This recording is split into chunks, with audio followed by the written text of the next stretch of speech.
let me ask a question first. How many of you have actually seen the video of The Innocence of Muslims? Many, but not all by any means. Okay. Actually, my advice is don't bother. And I have a confession to make. Although I saw, as you did, I'm sure, or heard much on the radio or on the internet and the press about this video when it came out and the furor started with it, I did not actually view it myself until about a week ago after I was asked to do this presentation. I guess I figured if I have to talk about it, I should see it. I don't take a special interest in polemics, and there is today so much anti-Islamic polemic in circulation that I assume this was merely more of the same, and I'm afraid it is, of a particularly crass kind. My own interest as a historian is to try to figure out what actually did happen at the origins of Islam, and polemics, certainly polemics of this kind, are of no help in this whatsoever. Maybe I should be more curious, but I just got around to it when I prepared for this. So let me talk a little bit about what I noted when I watched The Innocence of Muslims for the first time. Basically, two things struck me right away about the video, and probably struck most of you who have seen it. They were, first of all, the incredible crudity of its content, and secondly, a fundamental lack of coherence that it might have as a piece of cinema, if we can dignify it with the term cinema. To start with the latter point first, this roughly 14-minute video, as it now exists, does not really attempt to tell a story or to present a series of episodes related by a clear logical or narrative thread.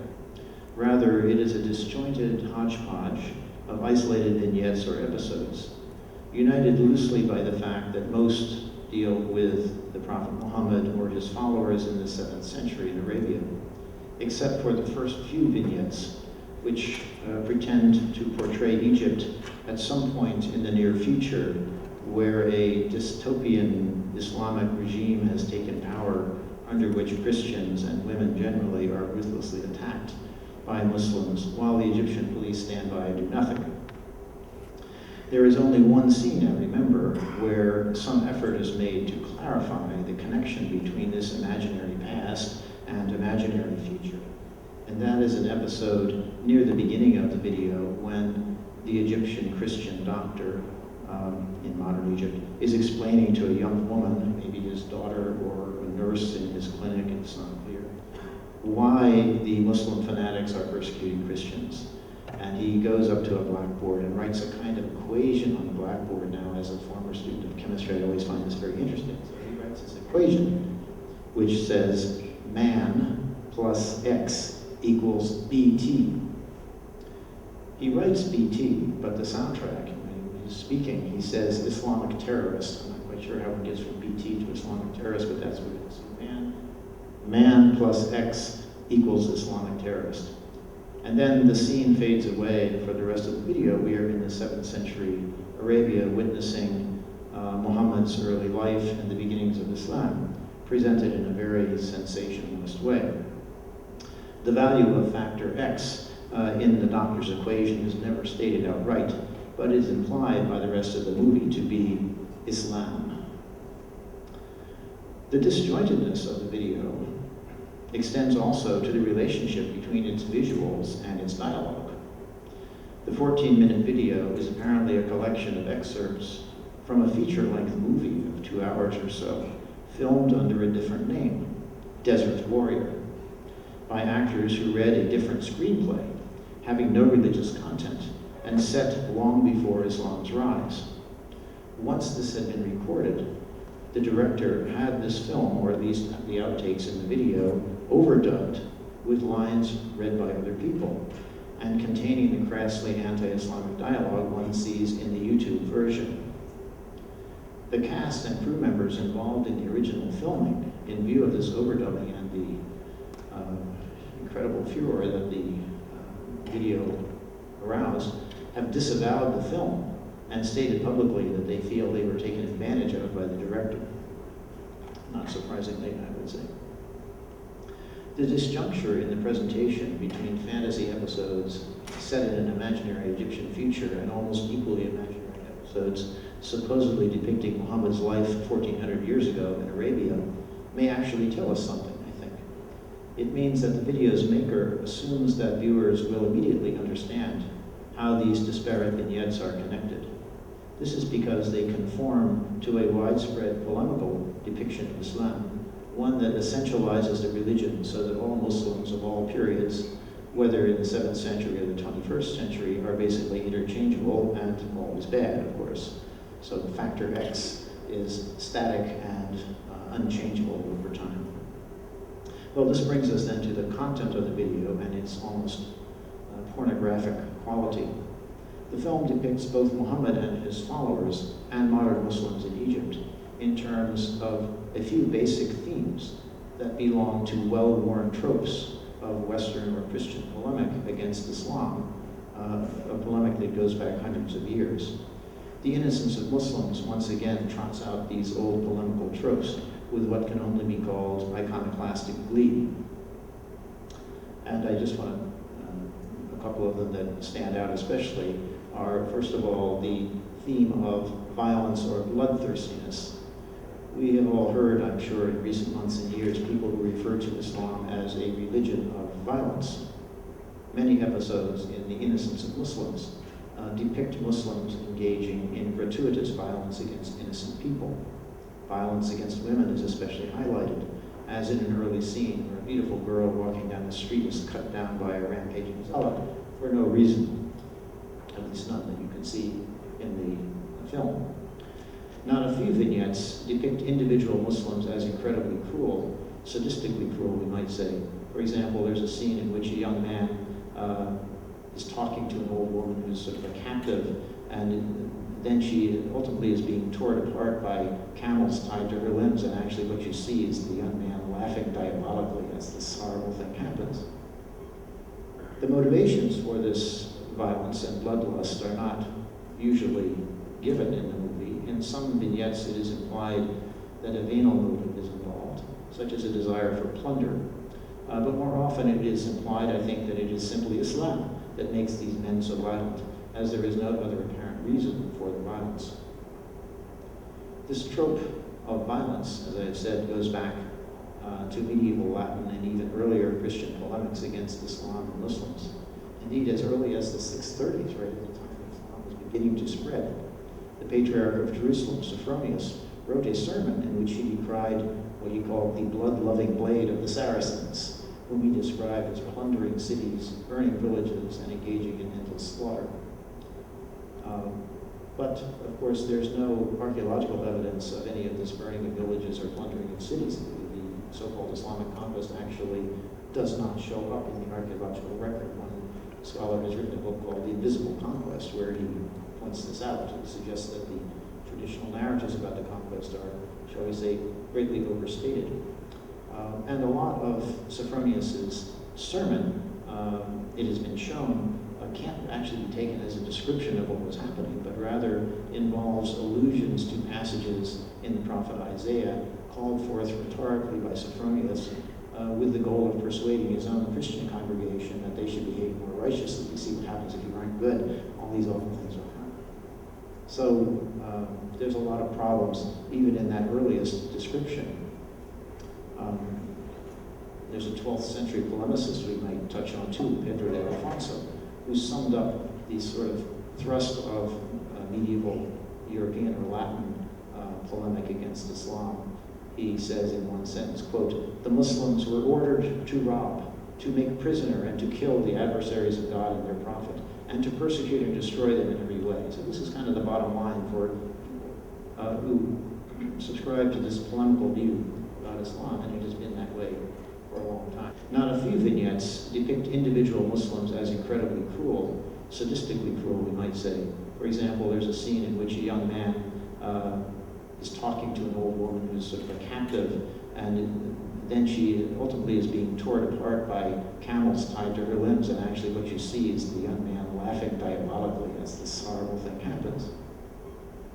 The motivations for this violence and bloodlust are not usually given in the movie. In some vignettes, it is implied that a venal motive is involved, such as a desire for plunder. But more often it is implied, I think, that it is simply Islam that makes these men so violent, as there is no other apparent reason for the violence. This trope of violence, as I have said, goes back to medieval Latin and even earlier Christian polemics against Islam and Muslims. Indeed, as early as the 630s, right at the time Islam was beginning to spread, the Patriarch of Jerusalem, Sophronius, wrote a sermon in which he decried what he called the blood-loving blade of the Saracens, whom he described as plundering cities, burning villages, and engaging in endless slaughter. But, of course, there's no archaeological evidence of any of this burning of villages or plundering of cities. The so-called Islamic conquest actually does not show up in the archaeological record. One scholar has written a book called The Invisible Conquest, where he points this out. He suggests that the traditional narratives about the conquest are, shall we say, greatly overstated.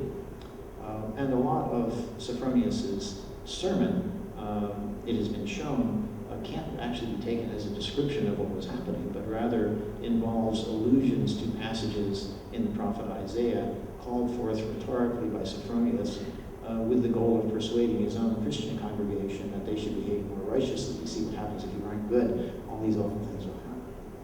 So there's a lot of problems even in that earliest description. There's a 12th century polemicist we might touch on too, Pedro de Alfonso, who summed up the sort of thrust of medieval European or Latin polemic against Islam. He says in one sentence, quote, "The Muslims were ordered to rob, to make prisoner, and to kill the adversaries of God and their prophet, and to persecute and destroy them in every way." So this is kind of the bottom line for people who subscribe to this polemical view about Islam, and it has been that way for a long time. The innocence of Muslims then perpetuates this old charge pretty much unchanged from the form in which it has been in circulation for at least a millennium. So in addition to the trope of Muslims as always violent, there is also the theme of licentiousness, especially sexual licentiousness. This theme aroused the prurient interest of medieval European polemicists, and obviously is the source of much of the content of The Innocence of Muslims. Medieval Christian tracts routinely criticized Muhammad for what they like to depict as his sexual immorality. The reports that he had multiple wives, for example, fired their imaginations. They somehow, they simply could not imagine that someone that had, as they thought, lax sexual morals could possibly be a prophet. I guess they hadn't read about David in the Old Testament, but anyway, that's another question. In this film, Innocence of Muslims, again, this continues this age-old set of charges with gusto. In the film, Muhammad is portrayed as a sort of sex-crazed frat boy gone wild. He pursues every woman within reach, and his followers are also allowed to consider women their spoil. And he tells his followers at one point, if a married woman offers herself to the master and himself, it is okay. There is also an amusing scene which might be given the title Trouble in the Harem, in which one of Muhammad's wives berates him for sleeping with another wife out of turn. It seems to go on and off out of turn, I understand. Where one of Muhammad's wives berates him for sleeping with another wife out of turn. And Muhammad is shown at one point sort of abjectly begging her, don't tell Aisha about this. In general, then, Muhammad is portrayed as a hopeless and totally unscrupulous womanizer. The film also continues the charge of medieval Christian polemic in presenting Muslims as not only permitting, but also favoring homosexuality and pederasty. Several vignettes in the film suggest that, in addition to being a womanizer, Muhammad was a child molester and encouraged his followers also to, quote, use children they captured. Women, of course, were to be made concubines and then killed. In one noteworthy moment, one of Muhammad's followers asks another, is the master gay? His companion answers, yes, and Omar too. Omar is, of course, one of the Prophet's most stalwart supporters in the Muslim tradition, and eventually became the Amir al-Mu'mineen, political leader of the Muslim community after Muhammad's death. So we see a whole series of little vignettes in which this theme of sort of sexual license is aired very bluntly and crudely in this film. But again, this is a theme that has been part of Western polemic against Islam and against Muhammad in particular almost since the beginnings of Islam. There are also some lesser tropes that one comes across, but they're much less prominent in this film. For example, the idea that Muslims can't be trusted. There's a passage where it says, well, the Muslims breach their treaties, we can't make treaties with them, and so on. But what is the intent of all this? Why is this movie made? It seems to me that the main goal of this film or this video was simply to insult Islam and Muslims. It's not to persuade, really. With one exception to which I'll return in a few minutes, the film makes no effort to present any kind of theological argument against Islam. It lacks, actually, logical presentation of any kind, I might say, and it doesn't really present any compelling factual information that might make it persuasive. Rather, it concentrates on dishing up a series of episodes noteworthy for their revolting or ridiculous character. The only people who might find viewing it interesting or enjoyable to watch, I think, are people who, like the film's creator, already hold a deep hatred for Islam, or what they think is Islam. Anyone who is Muslim, on the other hand, or who does not see all Muslims as being alike, or who is uncommitted but has an open mind, will find the film sophomoric and clearly polemical, not convincing in any way. Like many very harsh book reviews, it obviously says more about its author, in this case director, than it does about its supposed subject. And who is its author?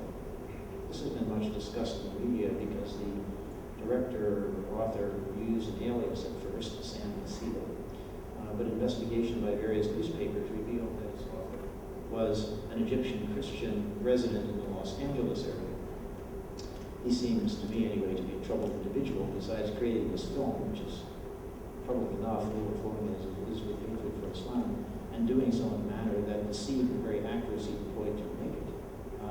He had served prison time in the United States for manufacturing drugs and for bank fraud. Not a really inspiring record. So this is a curious product of a person who obviously has some kind of very strong anti-Islamic agenda. As for it, and I'll have a little bit more to say about that as we go on. As for the reception of the video, I don't need to relate to you the violent reactions that occurred in Europe, in the Middle East, in Asia, Africa, and so on in response to the film, protests and riots in which over 75 people lost their lives. Hundreds have been injured and much property destroyed. Many countries have blocked YouTube from showing the video.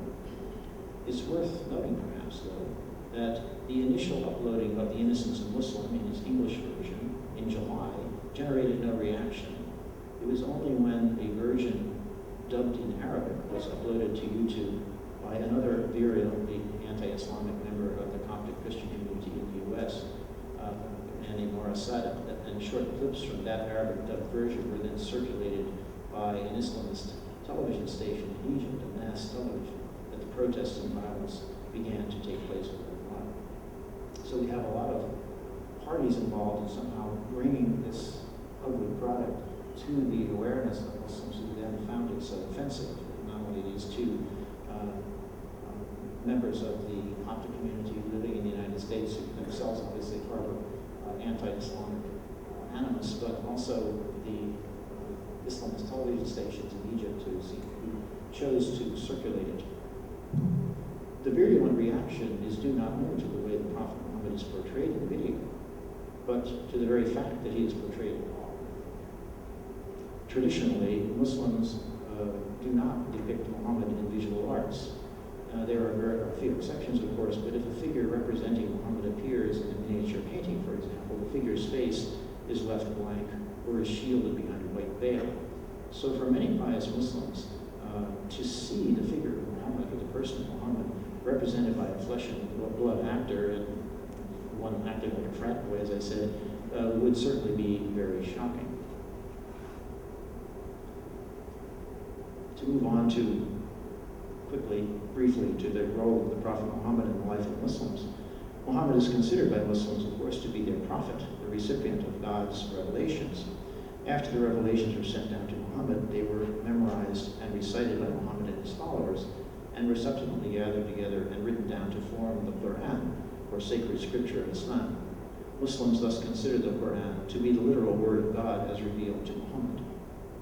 The Quran actually says little about Muhammad himself, and at one point it makes it clear that Muhammad is merely a man, mortal like anyone else. In Islamic theology, therefore, Muhammad is not a figure analogous to Jesus in Christian theology. Much more central to Islam's theology than Muhammad the man is the status of the Quran as God's revealed word. The one episode in The Innocence of Muslims that actually advances a point of theological polemic is one in which Muhammad's wife Khadija and her cousin Warqa ibn Nawfal are shown suggesting that Muhammad should forge a false scripture from passages taken from the Torah and the New Testament. This again is something that I think goes back to medieval polemic. But in other words, the video claims that the Quran text is a purely human product derived from earlier scriptures and not a text of divine origin at all. In strictly theological terms, this suggestion of the film is far more serious than any of the scurrilous things shown or suggested about Muhammad. And yet, the very depiction of Muhammad by the video and the scandalous way he is portrayed was guaranteed to provoke a violent reaction from many Muslims. Although, as noted, the Quran seems to play down Muhammad's claim to special status, later generations of Muslims elaborated a biography of the Prophet that offered an explanation of every aspect of his life in sometimes excruciating detail. They also developed a hagiography that made Muhammad a paragon of all human virtues and sometimes of superhuman qualities as well. Part of this process of hagiography was the virtual ban on visual representations of the Prophet, which I just mentioned.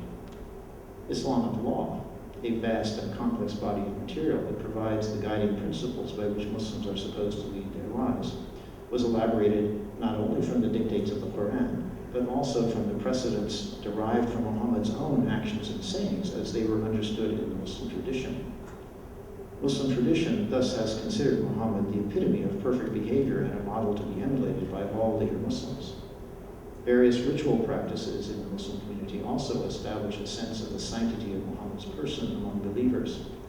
Prayers for the Prophet and for his family are regularly joined upon believers and frequently performed. Mawlids, or a celebration of Muhammad's birth, often celebrations among groups of women, provide a sense of having a personal relationship with Muhammad. This in turn gives these believers a hope of intercession by him on the day of judgment, and hence a sense of hope for their salvation in the afterlife. It is, I think, then hardly surprising that Muslims for centuries have been very sensitive about suggestions that their prophet was anything less than an ideal human being. In its intentional effort to enrage Muslims by aiming gross insults at their prophet, then, The Innocence of Muslims ably continues this long and sordid tradition of Christian anti-Islamic polemic, stretching back at least a millennium. I think now my millennium is over, so I will stop.